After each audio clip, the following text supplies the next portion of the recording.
ఎన్నో పాత్రలు చేశాను నేను, అద్భుతమైన పాత్రలు. నాన్నగారు కూడా చేయలేని పాత్రలు, చేయాలనుకున్నా చేయలేని పాత్రలు చేశాను. అందులో ముఖ్యంగా గౌతమిపుత్ర శాతకర్ణి సినిమా. ఆ సినిమా నాన్నగారు చేద్దామనుకున్నారు, కొన్ని అనివార్య కారణాల వల్ల చేయలేకపోయారు. ఆ సినిమాను నేను చేయడం తటస్థించింది. మరి ఇవాళ మనం ఉగాది జరుపుకుంటామంటే ఒక కాలమాన పట్టిక మన హిందువులకి మనం ఒక శకాన్ని ఏర్పరిచింది. ఆ శాలివాహన శకం, ఆ గౌతమిపుత్ర శాతకర్ణి. అలాగే సారే జహాసే హిచ్చా, అలాగే సారే జహాసే హెచ్చా హిందూ సీతా హమారా, హమ్ బుల్బులే ఇస్కే ఏ గుల్ సీతా హమారా. ఇక్కడ ఒక సర్వమత సౌభ్రాతృత్వానికి, రక్తానికి జాతి లేదు, మాంసానికి మతం లేదు, చర్మానికి కులం లేదు అని చెప్పడానికి ఒక నిదర్శనం, ఒక ఆదర్శం మన హిందూపురం. ఇక్కడ అందరూ ముస్లిం మైనారిటీలు అయితేనేమి, హిందువులు అయితేనేమి, క్రైస్తవులు అయితేనేమి, అందరూ కూడా ఒక కుటుంబ సభ్యులుగా అందరూ కూడా ఇక్కడ సమాజ స్థాపనం చేసి ఇక్కడ అందరూ ఒక మంచి చల్లటి చక్కటి ప్రశాంతమైన వాతావరణంలో మనంతా ఉంటున్నాం. అది మన హిందూపురం ఒక గొప్పతనం. ఇక సినిమాల జోలికి వస్తే, ఈ నా నట జీవితంలో ఎన్నో పాత్రలు చేశాను, మీకు చెప్పాను. దానికి ఎన్నోసార్లు చెప్పాను. నాకున్న జ్ఞాన సంపదలో బ్రాహ్మణుని, ఐశ్వర్యంలో వయస్సుని, మంచిగా మాలని, మంచి ఎదురు తిరిగే మాదిగని, కష్టాన్ని నమ్ముకున్న కమ్మరిని, కొమ్మరిని, కంసాలిని, రజకుడిని, నాయ బ్రాహ్మణుని, కల్లుగీత కార్మికుడిని, కల్మషంలో ఎత్తి యాదవుడిని, ఆపదలో ఆదుకునే వెలమని, వ్యక్తిత్వంలో రాజుని, అమ్మను మరిపించే కమ్మని, పౌరుషంలో రెట్టినని, ఇలా ప్రతి సినిమాలో ఒక్కొక్క ఏ కథ నచ్చితే చాలు, అందులో హీరోది ఏ వర్గం, మన తెలుగు జాతిలో అది కాదు. చరిత్ర సృష్టించాలన్న నేనే, దాన్ని తిరిగి రాయాలన్న నేనే. అదే నా నినాదం, అదే నా సంతకం. ఎన్నో అద్భుతమైన సినిమాలు. అందరూ నేను చాలాసార్లు అన్నా, నా రెండో ఇన్నింగ్స్ ఇప్పుడు మొదలైందని. చాలామంది ఏమంటారు, పాపం అంటే అది గ్రహపాటు. నేను వాళ్ళని ఒకళ్ళ పేరు పెట్టి కానీ వేలెత్తి కానీ నేను చెప్పడం లేదు. అది గ్రహపాటు. వాళ్ళు ఉచ్చ స్థాయి నుంచి, హీరో నుంచి మళ్ళీ క్యారెక్టర్ ఆర్టిస్టులుగా మారడం అది ఇది జరుగుతుంది. 4 హిట్లు ఇచ్చాం. రామారావు గారు నంబర్ 1 హీరో ఉండగా తెలుగు ఇండస్ట్రీలో, అంటే నిజం చెప్పాలంటే ఆయన పారితోషికం చూసుకుంటే, ఆయన చేసిన సంవత్సరానికి ఎన్ని సినిమాలు ఆ పారితోషికం లెక్కేసుకుంటే ఎవడు సూపర్ హీరో ఎవడు లేడంత పారితోషికం తీసుకున్నవాడు. అన్ని సినిమాలకి ఒక్కొక్కరు ఇండివిజువల్గా పారితోషికం ఉండొచ్చు ఎక్కువగా. అటువంటి సమయంలో ఆయన చలనచిత్ర పరిశ్రమ నుంచి నిష్క్రమించి సమాజం ఏదేవాళ్ళే, ప్రజలు ఏదేవాళ్ళు, నేను అందులో ఒక అర్చకుణ్ణి అని తెలుగుదేశం పార్టీని స్థాపించారు. అలాగే ఇప్పుడు 4 హిట్లు ఇచ్చిన తర్వాత నా రెండో ఇన్నింగ్స్ మొదలవుతుందని చెప్తున్నా. అది నేను చెప్పొచ్చేది. ఇప్పుడు చూపిస్తా ఇక్కడి నుంచి. అస్సలు చూడు, ఒకవైపే చూడు, రెండో వైపు చూడాలనుకోకు, తట్టుకోలేవు, మాడిపోతావు. ఇప్పుడు చూస్తారు, ఇక్కడి నుంచి చూపిస్తా. అసలు చలనచిత్ర పరిశ్రమ ఇక ముందు ఎటువంటి సినిమాలు, ఎటువంటి అంటే మీరు ఊహించని, మీకు మీ అంచనకు కూడా అందని సినిమాలు ఎలా చేస్తారో ఇక మీరు చూస్తారు. అంటే ఇదంతా ఒక సినిమాలు చేసేయాలి ఎక్కువని కాదు, లేకపోతే నాకు వయసు అయిపోతుందని కాదు. ఆలోచనలు బాగా వేడివేడిగా ఉన్నప్పుడే పంచపక్ష పరమన్న పుట్టించాలి. మన అందరూ అన్నారు, పంచకట్టులో ఎన్టీ రామారావు గారిని గుర్తు చేశారు మన పద్మభూషణ్ అని. దాంట్లో మన మంచి పద్యం ఉంది, శ్రీనారాయణ గారు రాశారు. దాంట్లో మరి పంచపక్ష పరమాన్నం ఉన్నా మన ఆంధ్ర ఏమంటే మనం గోంగూర పచ్చడి కోసం గుటకలేవాడు, గోంగూర పచ్చడి కోసం గుటకలేవాడు, అదే కండువాలు వెళ్ళింది గడపైన దాటని వాడు ఎవడయ్యా వాడు, తెలుగువాడు ఇంకెవ్వడు మన ఇంటి వాడు అని. అలాగే మన భాష, ఇందాక చాలామంది చెప్పారు డైలాగులని. మరి తెలుగుదేల ఎన్న దేశము తెలుగు ఏన తెలుగు వల్లబుండ తెలుగు కండ ఎల్ల నృపులు కలిపి ఎరుగవే భాషాడి దేశ భాషలందు తెలుగు లెస్స. మరి మన భాషని మనం ఏమంటాం? బయట వాళ్ళు అంటారు ఇటాలియన్ ఆఫ్ ద ఈస్ట్ అని. మరి అటువంటి భాష మంది. ఆ భాషలో తెలుగు జాతిలో మనం పుట్టడం మన పూర్వజన్మ సుకృతం, మనందరం కనపడాలి.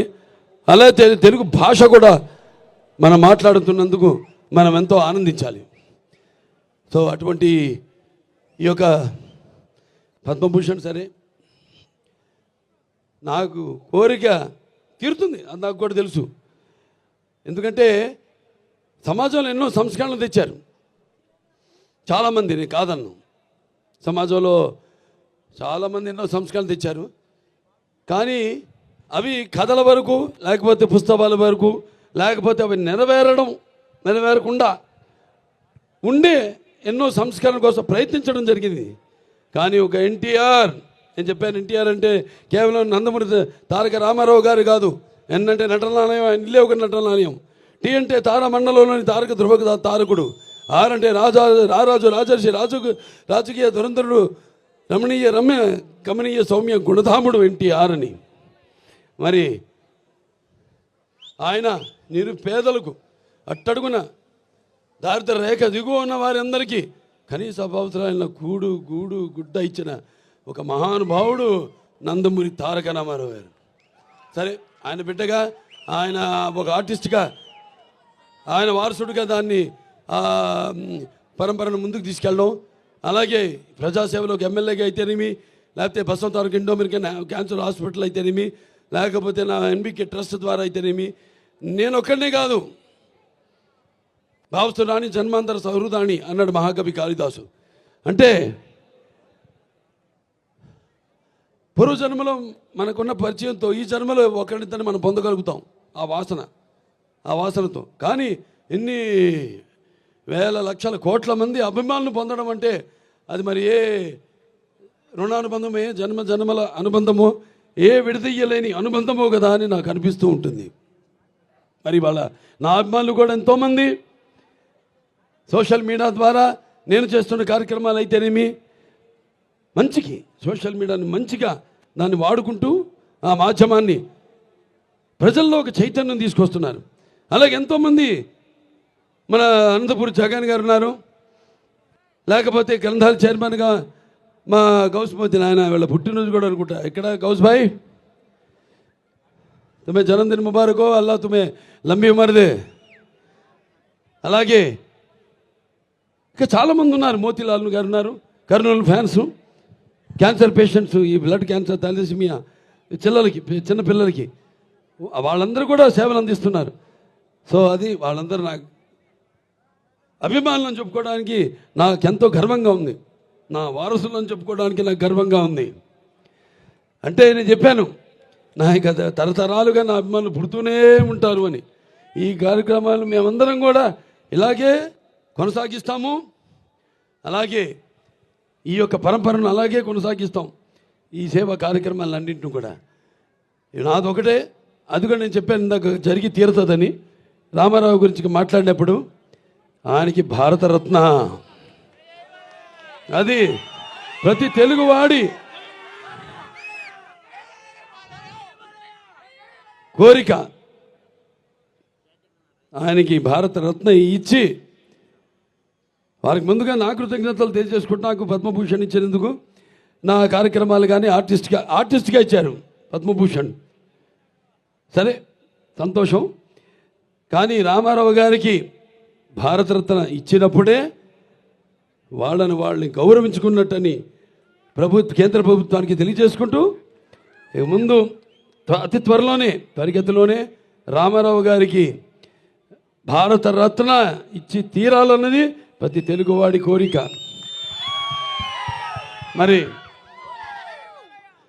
ఎన్నో సినిమాలు చేయడానికి నన్ను సాహసించి నా మీద నమ్మకంతో అటు నా నిర్మాతలైతేనేమి, లేకపోతే నా దర్శకులైతేనేమి, అలాగే సినిమాకి పనిచేసిన ప్రతి సాంకేతిక నిపుణులైతేనేమి, లేకపోతే పంపిణీదారులు అయితేనేమి, అందరూ కూడా కష్టపడటం వల్లే, అంటే కృషితో నాస్తి దుర్భిక్షం, సమిష్టి కృషి, వీళ్ళందరూ కృషితోనే ఈరోజు ఎన్ని విజయాలు నేను సాధించగలిగాను.